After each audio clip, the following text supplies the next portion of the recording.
Welcome to BFC Live, the daily video and podcast series of Business of Cannabis. BFC Live highlights the companies, brands, people, and trends driving the global cannabis sector. Learn more at businessofcannabis.ca. Coming up on this BFC Live, it is a rebroadcast of a conversation with Cooper Ashley of Headset, talking all things retailers and 420.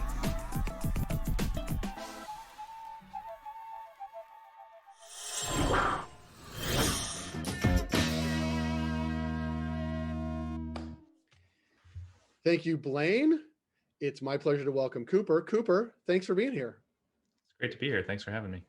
It's good to have you because you are the person that has the information we need for this audience. So obviously you are with Headset. You are our official insights partner here at Business of Cannabis. And what are we going to be talking about today that is hyper important for our retailers? Well, it is, it's April. And so I think everyone on the call is probably preparing or at least thinking about the upcoming holiday, 420, what is often considered the biggest day in cannabis.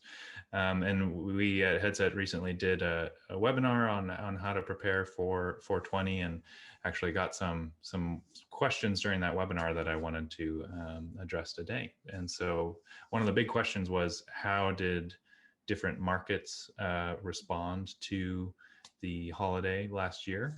We did a lot of market-wide looking data analysis, but I wanted to dive into some of the individual states and provinces that we cover. So on the screen, we've got a market-by-market breakdown of the average daily sales growth during 420 week last year. So that's April 14th through 420. And this is a comparison in average daily sales to that week to the 4 previous weeks. And so I'll just kind of start from left to right here. You can see that on the left, Oregon had the biggest relative sales lift by a pretty wide margin, with average daily sales up more than 43% over the previous 4 weeks. And that's not terribly surprising given the Oregon cannabis market's incredible growth last spring, March, and then April, and then May in 2020 were all consecutively all-time sales record-breaking months in Oregon. And then you can also see, as we kind of move from left to right, that US markets had a much bigger response overall. Even Nevada there with about 28% sales increases had more growth than Saskatchewan, the Canadian province with the largest lift. And then if we move all the way to the right, Ontario is the obvious standout on this graph with a massive decrease in average daily sales during cannabis's biggest holiday. This is not, of course, not because Ontario residents didn't want to join the party. It's because cannabis stores had been deemed non-essential and forced to close on April 4th. And then they were able to reopen, but only provide delivery and curbside pickup beginning on April 7th, which of course was just less than 2 weeks before the big 420 holiday. And so 420 during a pandemic was completely uncharted territory for the industry last year, but that sort of shroud of mystery unfortunately still persists for operators in Ontario's market, so they didn't even really get a real chance to enjoy the holiday last year. Yeah.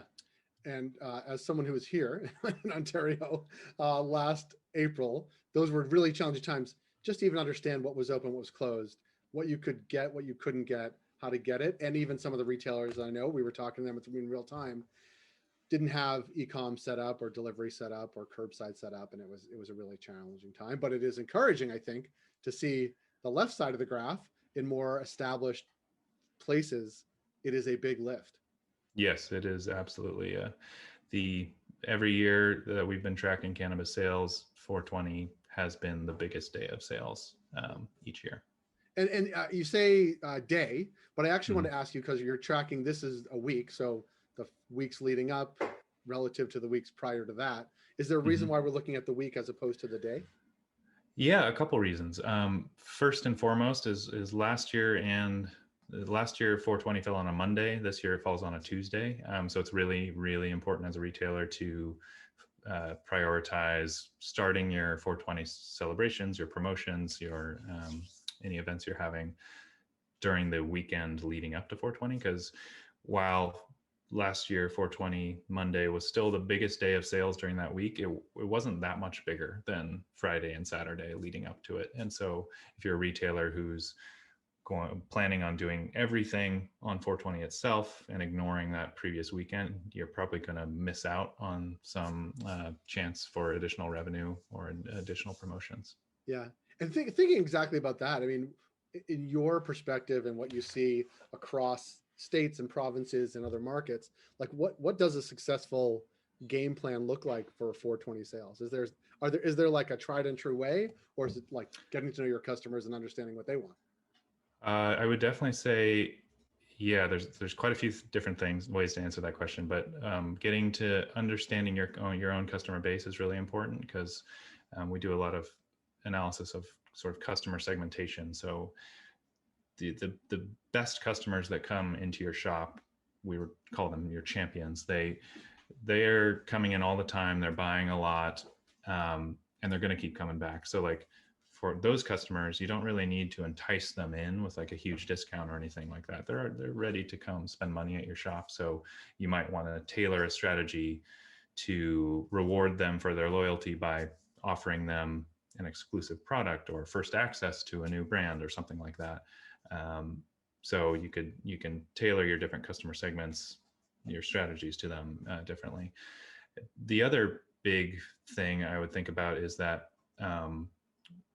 420 is a day in which customers who don't regularly come into cannabis shops, they come in droves. So if you have any sort of loyalty program, or you get customer email addresses or something like that, it's a really good day to focus on that strategy so that you can get those customers to come back to your shop in the future. Yeah, it's like well, I was going to say Canada Day, but 4th of July in Bainbridge Island, or New Year's Eve, all wrapped into sort of 1 week and 1 day on the cannabis front. Yeah, exactly. Yeah. And and similarly, actually, it's the flip of what the graph said, which was, last year was really challenging to figure out, certainly in Ontario, what was happening right around that time. Now is the perfect opportunity. A, there's way more stores, but B, people understand now that we are in COVID, they know how to access stores and product, and I think that is an exciting time. And I think hopefully when we revisit this graph in a couple of months, we look and everybody's in the above the zero and way above that for sure. Yeah, I'm sure everybody will be above the x-axis there. let's get them above the. Let's everybody get above the x-axis. That's a good bar to jump through. Yeah. Another thing I would just add is to think about what types of products customers will be shopping for. So we definitely see on 420, like you can see on the graph here, there's every category is going to see a lift in sales, but there are certain categories that do better than others. For example, beverages in the US do really well every year on 420. They seem to be a product category that responds well to holidays, to celebration. And so I think it can be another opportunity to encourage customers to try new categories that they don't usually shop in, so like your flower vape customer might be a lot more willing to add a edible to their cart on 420 when they wouldn't normally try that product. Yeah. And I'm going to push people back to something we did a few weeks ago, which with your colleague, Liz Connors, talking about beverages at one of our beverages events. And you can see sort of the how and why and where people are buying beverages. And it's a nice marriage between what you said and what she was talking about, because I think it'll help sort of paint a picture about who's buying what and where and why. And we'll link to that during this program as well, so people can harken back to that. Cooper, I really appreciate you taking time today. Love the partnership with Headset, because we get to learn a lot every time we talk to someone. So thanks for being here, and we'll connect with you down the road. Absolutely. Thanks for having me.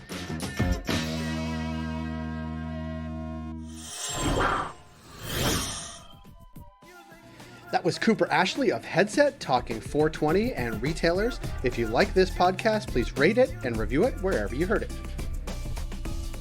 Thank you for joining us on B of C Live today. We're able to do what we do thanks to our ongoing partners, including Cannabis at Work, Cannabis Benchmarks, CanDelta, Headset, Gallagher, and Torque & Mains.